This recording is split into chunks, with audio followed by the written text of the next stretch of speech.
Hello viewers, welcome back to my channel beauty tips by Plabani. গত দুই ভিডিওতে গাজরের দুটো ফেস মাস্কের রেমেডি শেয়ার করেছিলাম। আজকের ভিডিওতে গাজরের আরেকটি ফেস মাস্কের নতুন রেমেডি শেয়ার করব।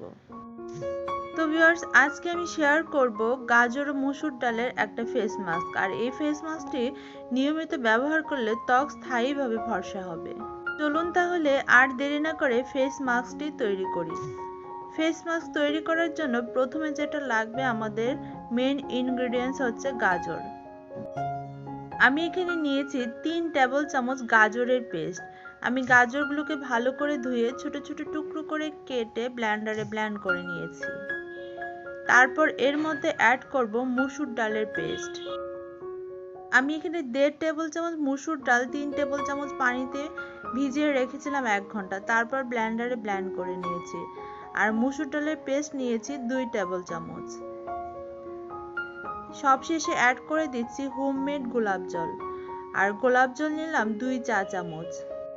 আর এই গোলাপ জল তৈরির ভিডিওটিও আমার চ্যানেলে দেওয়া আছে, আপনাদের সুবিধার্থে লিংকটি ডেসক্রিপশন বক্সে দিয়ে দেব।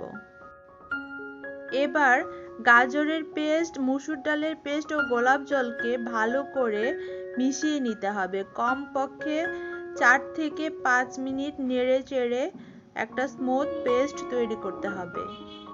আপনাদের কাছে যদি হোমমেড গোলাপ জল না থাকে, আপনারা চাইলে বাজারের যে কোনো ভালো ব্র্যান্ডের গোলাপ জল ইউজ করতে পারেন। আমার ফেস মাস্কটি একদম রেডি। এবার আমি বলে দিচ্ছি কিভাবে এটা অ্যাপ্লাই করতে হবে। প্রথমে ফেসটাকে পানি দিয়ে ধুয়ে ক্লিন করে পরিষ্কার তোয়ালে দিয়ে মুছে নিন। তারপর একটা ব্রাশের সাহায্যে পুরো ফেসে এই মাস্কটা লাগান। এবার শুকানোর জন্য 25 থেকে 30 মিনিট অপেক্ষা করুন। ভালো করে শুকিয়ে নিতে হবে। 30 মিনিট পর নর্মাল পানি দিয়ে ভালো করে ফেসটাকে ক্লিন করে ধুয়ে নিন। এভাবে সপ্তাহে অন্তত 3 বার এই ফেস মাস্কটা অ্যাপ্লাই করুন, তাহলে আপনাদের ত্বক স্থায়ীভাবে ফর্সা হবে। তো ভিউয়ার্স, আশা করি আজকের ভিডিওটি অনেক ভালো লেগেছে।